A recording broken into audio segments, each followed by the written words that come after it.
क्या सनातन धर्म में 4 नहीं 5 वेद हैं?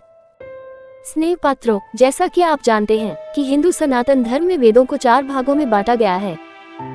ये चारों वेद हैं ऋग्वेद, यजुर्वेद, सामवेद और अथर्ववेद। लेकिन क्या आप जानते हैं कि एक और ऐसा वेद है जिससे हमें जीवन चलन की भरपूर आध्यात्मिक प्रेरणा मिलती है?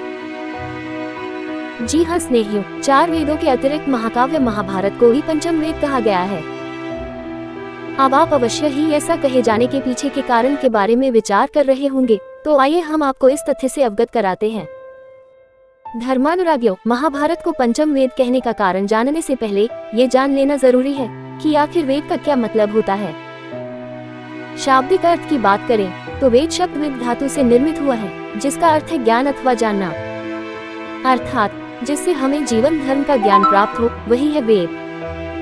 इसीलिए महाभारत को भी वेद कहा जाता है, क्योंकि वर्णाश्रम, राजधर्म, दान धर्म, मोक्ष धर्म इत्यादि अनेक जीवन चलन का ज्ञान हमें महाभारत से ही मिलता है। इतना ही नहीं, वेद, वेदांत, ग्रंथ और धर्मशास्त्र इत्यादि के अध्ययन से हमें जो ज्ञान प्राप्त होता है, उससे कई अधिक ज्ञान महाभारत पढ़ने से प्राप्त हो जाता है। इसलिए भारतीय अध्यात्म में इस महाकाव्य को 5वें वेद की उपमा दी गई है।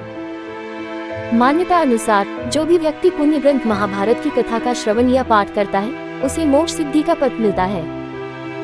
करुणावतार प्रभु श्री कृष्ण के श्रीमुख से मिला ज्ञान इस महाकाव्य को और भी दिव्य बना देता है। प्रभु की महिमा और उनके बताए जीवन के सार की महिमा का बखान करते हुए महाभारत की रचना स्वयं वेदव्यास ने की थी।